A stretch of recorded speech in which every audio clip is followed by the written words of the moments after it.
In this video we look at analyzing a circuit that has a diode in it, and this is one of the most basic diode circuits you could ever have, with a single source, a single diode, and also a single resistor whose value in this problem is 1 kilo ohm.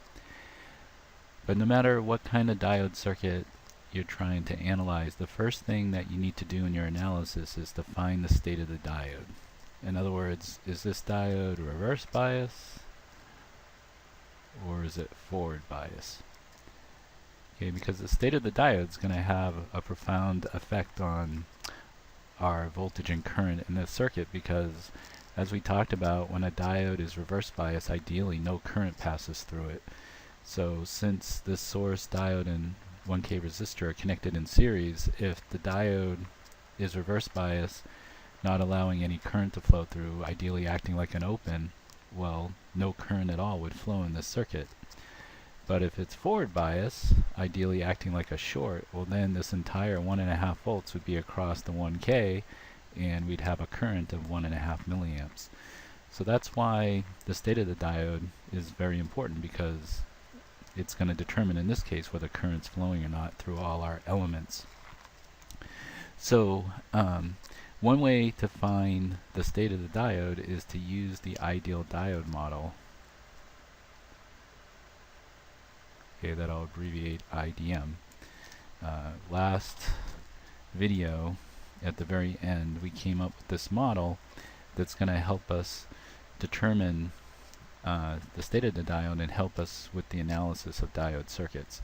So you see in this model, it's the voltage across the diode VD that equals VA minus VK, and once we have that value, we can determine the state. Now, very important, the first step when using the ideal diode model is to make an assumption, and that assumption is a reverse bias assumption. See, we're going to assume that the diode is open and then do some analysis, and then that analysis will either prove or disprove our reverse bias assumption. So the circuit that we're going to analyze is this one here, where we put an open where the diode symbol is and draw everything else the same.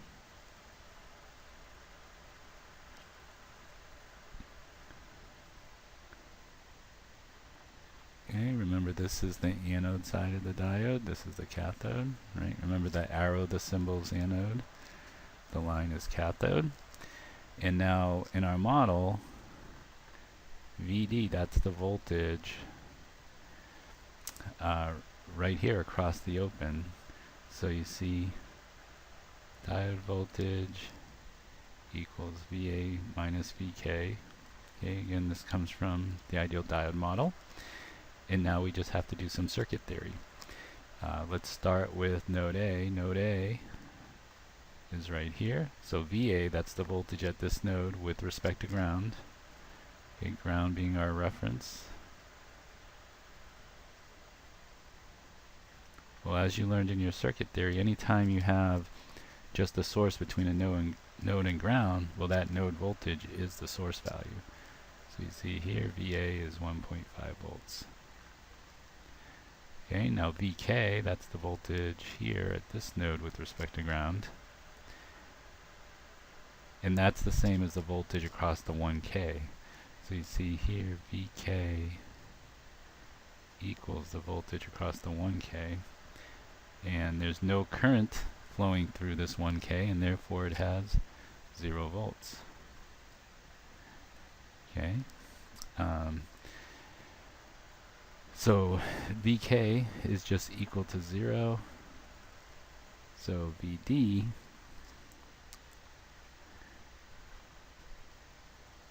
is 1.5 volts. So now we go back to our ideal diode model on the previous page, and you see VD came out to a voltage greater than 0. So our conclusion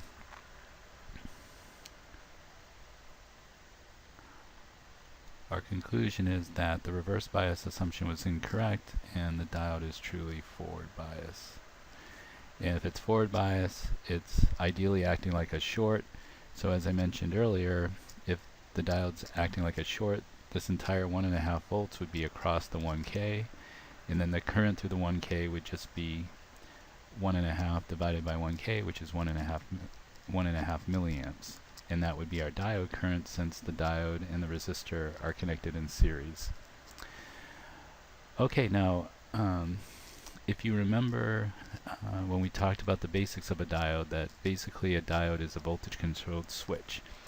Well, it should make sense to you that if we were to flip the diode, okay, keep the source and the resistor the same, but now just flip the diode so the cathode is on the left side and the anode on the right side, well, we would get the case that the diode is reverse bias, right? Because all that would do is that would make VA 0, it'd make VK 1.5, so your diode voltage VD would be minus 1.5, which is less than 0, which is the reverse bias case. So the model shows that, but also just from our knowledge that a diode is basically a voltage controlled switch, it should make sense that in a circuit, if you keep everything the same and all you do is flip the diode, well, you're going to get the opposite state of what it was before you flipped it. Likewise, if we were to keep the diode the same orientation and just flip the source, we would get also the opposite state, because that would reverse these voltages the same way. Okay, that would get the opposite state. So knowing this, see, this is the reason why we have to make a reverse bias assumption when you're using this model. Okay, when you're using the ideal diode model, you never make a forward bias assumption. Okay, you never assume, you know, forward bias, because if you were to assume forward bias using this model, well, you would replace the diode symbol with the short, and then the voltage across a short is 0 by definition.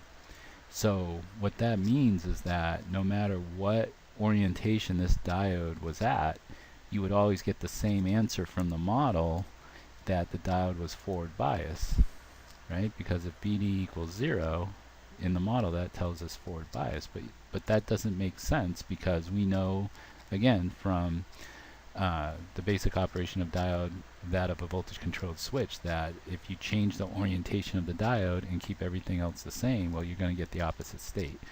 But you would always get the same state, forward bias, if you were to make a forward bias assumption. Okay, so that's why you never make a forward bias assumption when you're using the ideal diode model. Now, one last thing is that there's another way that you can come up with the state of a diode in a basic circuit like this. Okay, this method, using the ideal diode model, to find the state, that will always work no matter what kind of circuit you have, whether it's something fairly basic like this or something more complex that we'll get to in the next video. But another way that you can determine the state of a diode, you know, if it's a basic circuit like this one, is that you can use two facts that you've learned about circuits. One of these is in you learned in 201, and the other one you learned in this class. Okay, the one you learned in this class is that forward bias current flows anode to cathode through a diode. Okay, you're not going to get current flowing cathode to anode. That's when it would be reverse bias. So you learned that in this class. In circuit theory, you learned that if you have a source supplying, like we do here, because resistors can't supply and diodes can't supply, well, the current for a source that's supplying is going to go minus the plus, right? It's going to flow from the higher voltage end to the lower voltage end. Well, if those two line up, for example, here, the current's flowing from minus to plus as shown here, and as it flows minus to plus through the source and then goes from the higher voltage end to the lower voltage end through the circuit, well, it has to go anode to cathode through the diode, so therefore the diode's forward bias. See, if you have the same circuit but we flip the diode, okay, so everything the same but we flip the diode, well, now current is going to want to flow minus to plus through the source, and also from the higher end to the lower end through the circuit. However, because the diode is flipped now, and as we talked about, forward bias current will only go anode to cathode. Okay, you won't have current going cathode to anode through the diode. So you see here, the diode would not allow the current to flow. It would be reverse bias and the current would be 0. Okay, where here, the diode would allow the current to flow, and ideally it acts like a short, and that's when our current would be the 1.5 milliamps that we talked about earlier. Okay, so this video was just the first example of how to find the state of the diode and also what its current is based on that state using the ideal diode model, and also this method here, which for lack of a better name I'll just call follow the path of current. You know, you're following the path of the source current, and if it goes anode to cathode through the diode, it's forward bias. If it tries to go cathode to anode through the diode, well, it's reverse bias. In the next video, we'll look at another example that's a little bit more challenging.